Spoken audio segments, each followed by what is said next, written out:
More than 2,000 years ago, carved in the temple of Apollo at Delphi were two words: know thyself. And I think there is a reason those words have lasted for thousands of years because we know a lot about our lives, but we still don't know a lot about ourselves. And we can know what needs to be done or who needs what from us. We can know the meetings, the deadlines, the invoices, the client expectation, the family arrangements, but knowing yourself is different. And I think one of the places this becomes really clear is around values, because values are one of those things we all think we know.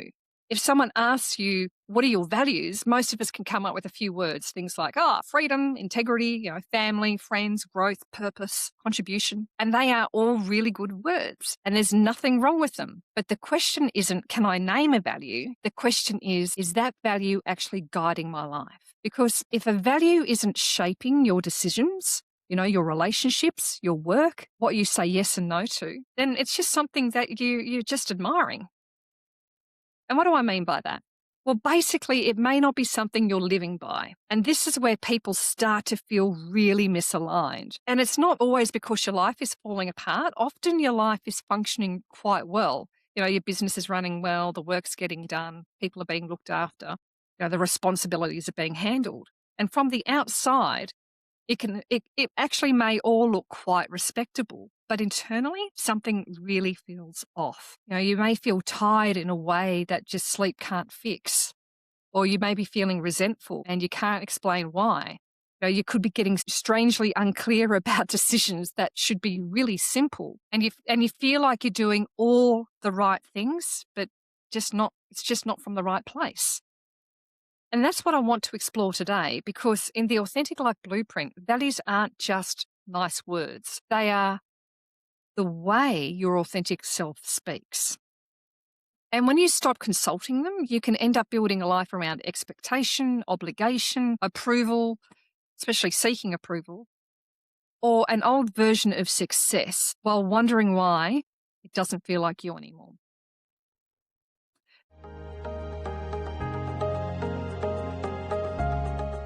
Welcome to the Art of Beautiful Thinking. I'm Yvette, and this is episode 5 of the Authentic Life Blueprint series. And this series is all about strengthening your relationship with yourself, your authentic self, who you are at the core, so that your life can reflect more of who you truly are and not just who you have to become or who people need you to be or who you learn to perform for. In today's episode, we're going to be talking about how to find your core values and why you may feel misaligned in your life. And this is where we're going to begin looking at the inner compass, okay? Now, I want to say from the beginning, I know that values can sound a little bit ordinary, a little bit like corporate retreat, things that you find up on a organization's website, and a bit, let's write 5 words on a whiteboard and then never speak of them again. And that's what it can feel like from time to time, and I think we've all been there. But values can actually easily become the kind of thing we talk about and don't live by as well. So we say we value peace while living in constant urgency, as an example. Or we say we value freedom, while being totally available to everyone else all the time and not ourselves. And it's the same with truth. We say we value truth while avoiding that honest conversation. And health is another amazing one where we all talk about health is really important to me while we're treating the body like our own personal garbage disposal. And again, no judgment here, okay? Because most of us have done some version of this throughout our lives. But that's why values matter. Not because they sound meaningful, because they reveal what's actually guiding us. Now, why aren't values just nice words? I think we get values wrong when we treat them as words, and especially when we treat them as words that describe who we would like to be, because that can be very, very comforting. And, we can go about writing down freedom and truth and family, integrity, beauty, contribution, and feel as though we've done something quite meaningful because we've written down some really cool looking words. And maybe we have started something meaningful, but we haven't actually finished the work. Because a value only becomes real when it's asked something of you. It might ask you to make a different decision or to stop tolerating something. It might even be asking you to speak more honestly, or that you need to actually disappoint someone. And that's usually where values themselves become really inconvenient. And unfortunately, that's also where they become useful. Because if a value never changes anything, it's actually not guiding you. It's like it's decorating the idea of you. okay, almost like a mask that you're hiding behind. And that may sound a little bit blunt, but I think it's actually quite true because a lot of people admire certain values, but we don't organize our lives around them. Now, as I've said before, you might admire freedom, for instance, but keep saying yes to commitments that leave you with no freedom at all and get home and complain about it. You could also admire truth, but stay in conversations where everyone is politely avoiding what actually really needs to be said. You also might admire peace, but keep, as I said, creating urgency because urgency makes you feel needed. I mean, how many of us have done that? I know I've done it in work environments. I love feeling busy, and at the same time, I want peace and get stressed when I don't have time to chillax. I mean, that's a bit of a contradiction, but that's what happens. Yeah. The other side of it too is you might say you admire authenticity, but find yourself looking for approval, the moment there is a risk of being misunderstood. So there is a distinction with what I want to make here, because your values aren't just what you admire, they're what you're willing to honor. And that's where self-relationship really begins to sharpen, because it's one thing to say, I value truth. And it's another thing to notice when you keep softening or avoiding or over explaining your truth because you don't want the discomfort that comes with it. It's the same with saying, I value freedom. And it's another thing to look at your calendar and realize there's no freedom in it.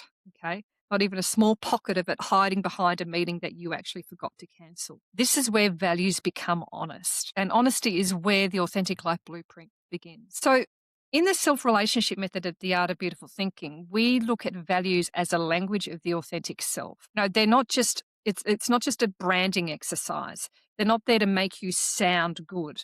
They're one of the ways your authentic self actually communicates direction. And it's not always loud. In fact, it's usually really quiet. You may actually just get a sense of a yes or a no, or there could be a tightening or a heaviness in the body. Now, a feeling that something is clean and true is another thing that you can get within the body, or a feeling that something is technically fine, but just not quite sitting right. And I think many people ignore that inner signal because it doesn't always arrive with a full explanation. It would be great if it did, but it doesn't. It's usually just a knowing. And because it's so subtle, the monkey mind or our ego often overrides it. It comes out and says things like, be reasonable, don't make this difficult. You should be grateful. Other people would love this. This is what you worked for. This is what success looks like. And sometimes our little monkey mind does have a point. But sometimes it's just defending a life that the heart is no longer on board with. And that's the distinction, because the heart is the leader and the monkey mind or ego, it doesn't lead in the same way. No, now the ego it's not all bad. And I don't teach that the ego is something that you need to destroy. It's not sitting there like the little evil dude waiting to jump on you in the dark crevices of your mind, even though sometimes it can actually feel like that when you just let it go wild. Okay. The ego is actually there to help us function, and it gives us things like identity, language, planning, structure, and the ability to move through everyday life. We need it. But the ego was never meant to be our highest authority. Now, that's where we've gone wrong with the ego. We've just let it run wild. But it was not meant to be our highest authority. That role goes to the heart. The heart is what leads. The ego serves the heart, and the heart knows what's true. The ego helps bring that truth into form, because when it comes to values, this is what matters deeply. Because some of the values we think are actually ours may actually be values we adopted because they help to survive, they help to succeed, or to belong or be approved of. Okay, things like achievement, responsibility, loyalty, excellence. These can all be beautiful values, but they can also be hiding places for us. Things like achievement can hide the fear of being ordinary. Responsibility can hide the fear that everything will fall apart if we stop carrying it. And loyalty can hide the fear of being rejected. So the question isn't only what do I value? The deepest question is, who within me chose the value? Was it my heart, or was it fear or ego? Was it my authentic self or my conditioning? Was it truth or protection from the ego?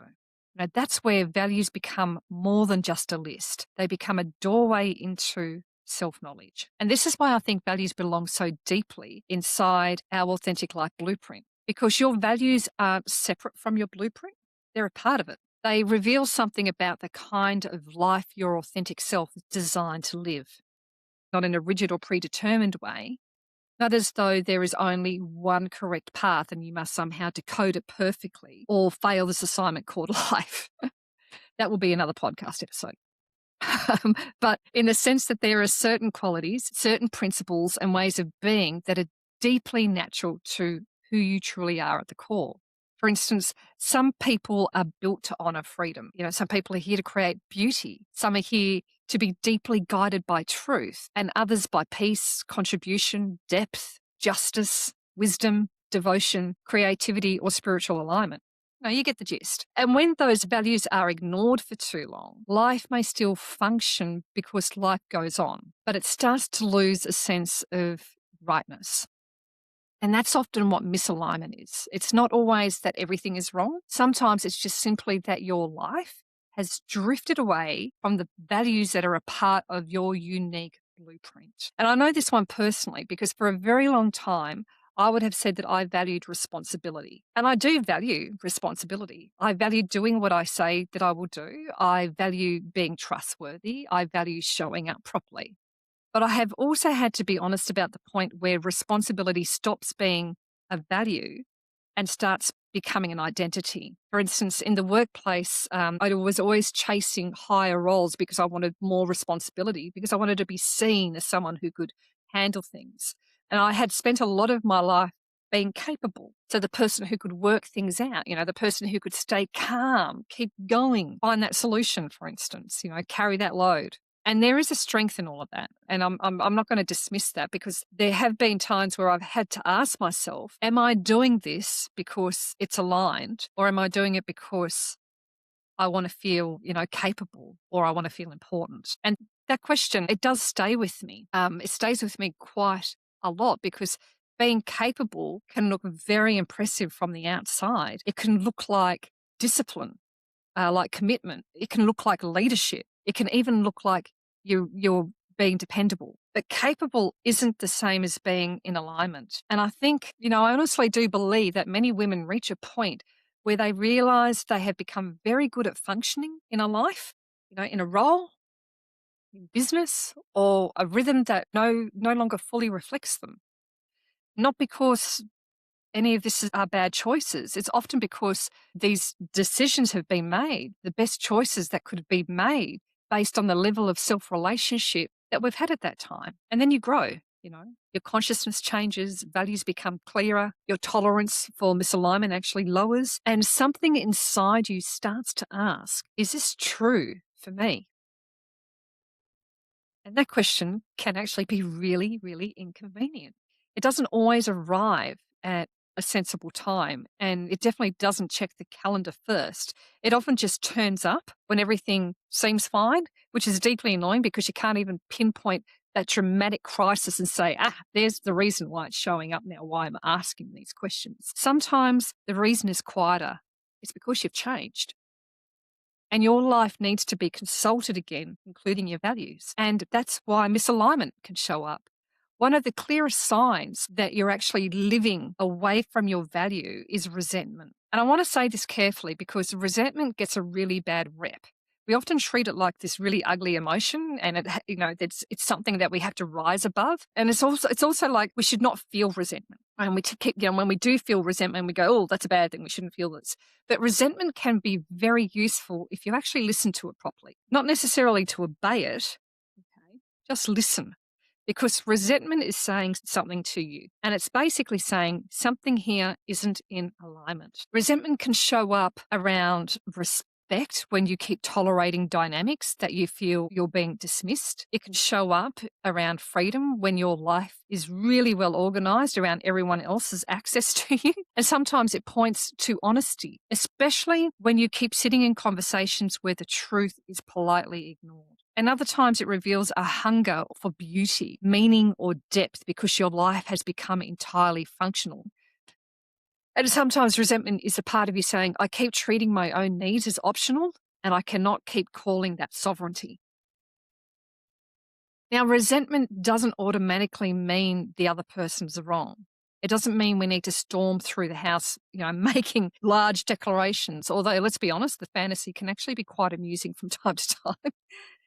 It means something needs attention. And that can also happen around fatigue as well. That's another sign that can come up. And we're not talking about ordinary tiredness. That happens when you've actually stayed up too late doom scrolling and now I've made poor life choices. It's not that type of tiredness. I'm referring to a deeper fatigue that comes from living against yourself. It can be the tiredness that comes from saying yes when your whole body knows the answer is no, or the strain of performing in a role that has become too tight.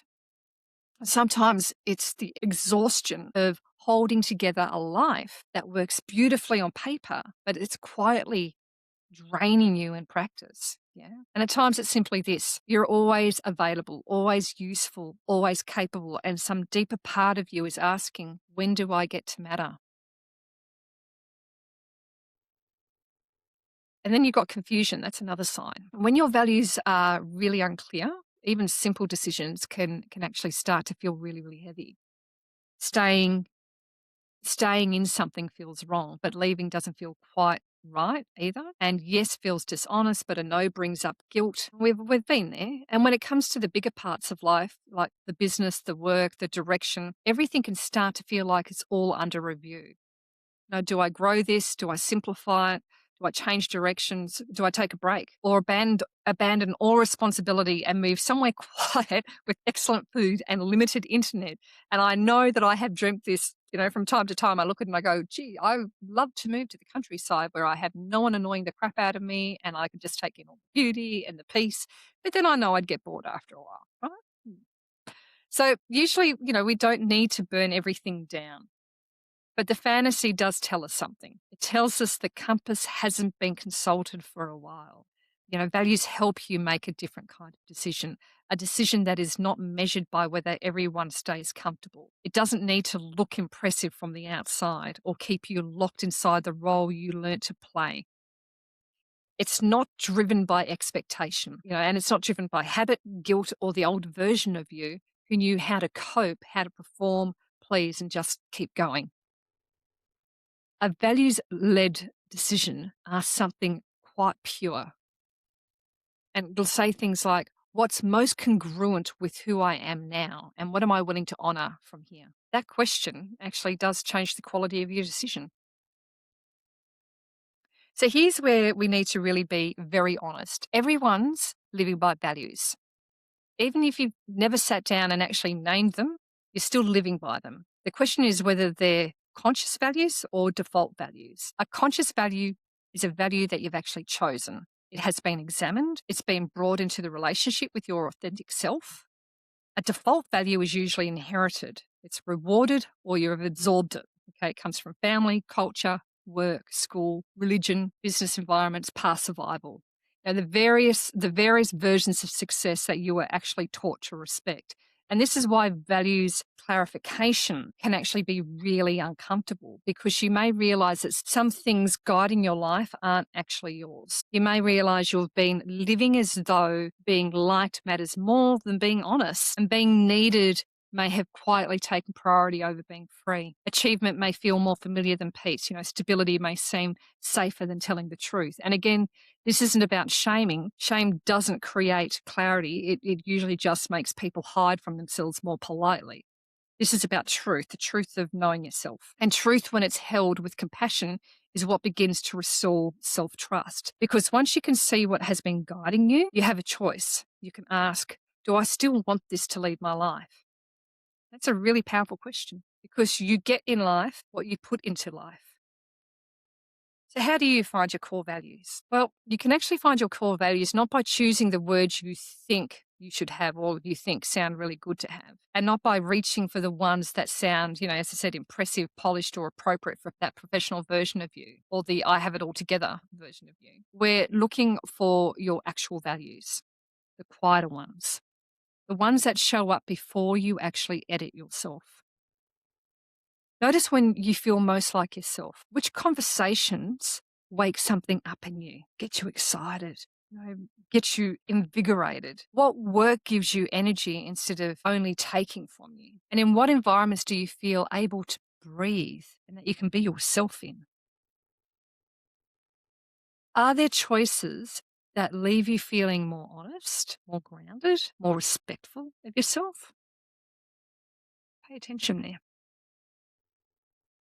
There are clues in what brings you back to life. And another doorway that I mentioned earlier on is resentment. Resentment is not the whole truth, but it often points to a place where something important has been ignored for too long, like being interrupted again and again may reveal a need for space. Feeling taken for granted can point to respect. A heaviness around shallow conversations may be asking for depth. You want more depth in your life. But that constant urgency might be pressing against a deep value for peace as well. So rather than just judging the resentment immediately, get curious about it. What's it trying to show you? It's the same with grief. This one goes a little bit deeper though, because grief can gather around creativity when beauty and expression have been pushed aside. And sadness around a business that you've actually built may reveal that meaning matters more than just achieving. Sometimes grief shows us the soul itself feels missed. And another place to listen is your strongest no, not the reactive no, not the defensive no, that deeper one, that clean, precise no, the one that feels like self respect. The no is worth listening to because it often stands guard around a value. And finally, look at what you keep longing for. Go beneath the surface of that longing and listen for the essence of it, the space, the beauty, the truth, that meaningful work, that spiritual depth. A life that feels less like maintenance and more like expression. That longing isn't random. It actually may be your inner compass trying to get your attention. So here's a little bit of a practice that I'm going to give you around inner compass work. It's a simple practice. It's not the full values process that we have in the Authentic Life Blueprint because the workbook and our Authentic Life Blueprint program gives you a much more guided way to do this. But it's enough to begin, okay? So I call this the inner compass practice. Start by choosing one area of your life where you feel misaligned. Not your whole life, just one area. And we don't need to put your entire existence under review. We just don't want to do that. We just want one area, okay?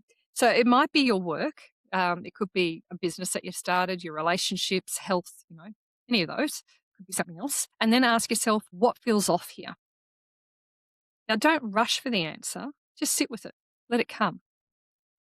Maybe what feels off is that you're always available, or that you're doing work you no longer care about. Maybe you just keep saying yes because it's easier. But once you've answered that, then you want to ask this next question, which is what values might be asking for attention here? Is it freedom, truth, peace, respect, health, connection, etc.? And once you've identified that, then you're going to ask this harder question, and that is, am I willing to honor this value in one real way? Because this is where the work becomes practical. And if you answer yes to that, then define it. In what way are you going to honor this value? Because if you value peace, for instance, what's one piece of unnecessary urgency that you could stop feeding? Or if you value truth, what's one honest conversation you need to have with yourself before you have it with anybody else? And if it's your health, for instance, that you value, what's one decision that would show your body that it actually matters? So one value, one area, one decision. That's how alignment begins to return. And it's not through a dramatic life overhaul, it's through congruence. Small, honest acts of congruence. So this becomes especially important when you're entering into a new stage of life. Because the values that helped you build one chapter may not be the same ones that are meant to lead you to the next chapter of your life. And that doesn't make the old values wrong in any way. They may have been exactly what you needed at that particular time, like security, for instance, may have helped you feel safe. Achievement gave you something to aim for, and being trusted mattered deeply. But eventually the soul can begin asking for something different. It may be asking for more peace or asking for space, for truth, depth. It could even be asking for creative expression, for spiritual alignment, for inner peace, for a life beyond the role that you have become so good at performing. And that can feel really unsettling because a part of you may be saying, but I built this, I chose this, I should be grateful. People rely on me. This is what success looks like. And yes, perhaps all of that's true. And I know I've struggled with this in times when reevaluating my life was a must and really not an option, especially after I went through cancer. Now, I reevaluated everything in my life. And what I realized was that another truth was actually rising up within me, which was you are no longer the same person who built it or chose it previously. This is why the next stage can't be created on autopilot. It has to be consciously chosen. That's that part of that deeper work of the authentic life blueprint effect. You're not rejecting what you built or making that past wrong. And you don't need to throw everything away because you had one difficult Tuesday. And oh my God, we have all had one difficult Tuesday. But you need to ask yourself honestly, does this still reflect me? Where has the fit changed? Which parts were built from truth? Where did fear have a hand in this? What came from responsibility? What was created through love? And which pieces belong to an old identity? And last question here, what is my authentic self asking me to honor now? This is values work. It's self-relationship. And it's the modern practice of knowing yourself. So before we close, I want to leave you with some reflection questions. You may want to come back to these with a journal or a quiet cup of tea, but basically just take some time aside and ask yourself these questions. First of all is, what am I currently organizing my life around? Are you organizing it around truth or approval, around peace or productivity, or freedom or being needed? Then ask yourself, where do I feel most resentful? And when you figure that out, what is the value that might be being ignored there? What are the values that you've also inherited that may no longer be true for you? And what value has your authentic self been quietly asking you to live by? And perhaps the most important question, what would change if I stopped consulting fear, obligation, and approval before I actually consulted my inner compass? That one's worth sitting with because the answer may not come loudly. It's likely to come quietly, but the quiet answer is often the one that changes everything. And sometimes we just have to put the question out there into the ether and let it come back to us in the right time. And I usually find that when I do this, the answer will come out of the blue when I'm feeling relaxed and really not thinking too much about it. A thought will just pop in, and I call these my aha moments. So give that a go, see how you go with it. Because you can't build, really, you can't build an authentic life without knowing what's meant to guide it. And this is why values matter inside the authentic life blueprint. How do you live in alignment if you can't identify what alignment actually means for you? And your values will not remove uncertainty in life. They will not make every decision easy. They will not stop life from being life, but they will help you return to yourself. They will help you recognize when your ego is choosing from fear and when your heart is choosing from truth. They'll help you see where your outer life no longer reflects your inner relationship. And they will help you move from automatic continuation into conscious participation. That's the work. Not simply asking, what should I do, but asking, what's true enough that I'm willing to live by it? That's value clarification. That's self-relationship. And it's the practical expression of knowing thyself. So let me leave you with a couple of principles from today. The first is your values aren't just what you admire, they're what you're willing to honor. And the second one is misalignment often begins when you stop consulting your inner compass and start organizing your life around expectation, obligation, or approval. That's why values clarification isn't a small exercise. It's foundational. Because once you know what truly matters, you begin to see where your life is aligned and where it's not. and where your authentic self has become quietly trying to get your attention. So if this episode has helped you recognize that your values may not be as clear, current, or honored as they need to be, this is exactly the guidance we begin inside the Authentic Life Blueprint workbook and coaching program. Now, the workbook is a great self-study guide to explore your values, beliefs, your patterns, choices, and a little bit more about your authentic self. And if you want to go deeper, the program is the key so you can begin to see what is truly guiding you. Not just what you say matters, what you are actually living by. And from there, you can begin making more conscious, aligned choices. You'll find the link to the Authentic Life Blueprint program and workbook in the description. And if this episode has brought up something immediate, like a decision you're struggling with, a sense of misalignment, resentment, fatigue, or the feeling that the life or business you've built no longer fully reflects who you're becoming, then a clarity reset session may be the right next step for you. And that's where we can look at what's happening now and what it may be revealing and what your next aligned step could actually be for you. So start with the Authentic Life Blueprint so you can understand what's really guiding you. And if something current needs untangling, for instance, book a clarity session. So I love you guys, and remember to think beautifully and live brilliantly. Ciao for now. We'd like to say a huge thank you to our incredible audience for your continued support. Our mission is to ignite your spark, empowering you to be a beacon of light for others. We'd love to hear from you. So if you've got any questions that you would like answered in future episodes or just want to share some insights, connect with us on our Facebook community page. If you're looking for additional resources, go to our website. You'll find the link below. And remember, the absolute best way to help us grow is to share this episode with your friends and family and to subscribe to the Art of Beautiful Thinking podcast. So until next time, think beautifully and live brilliantly.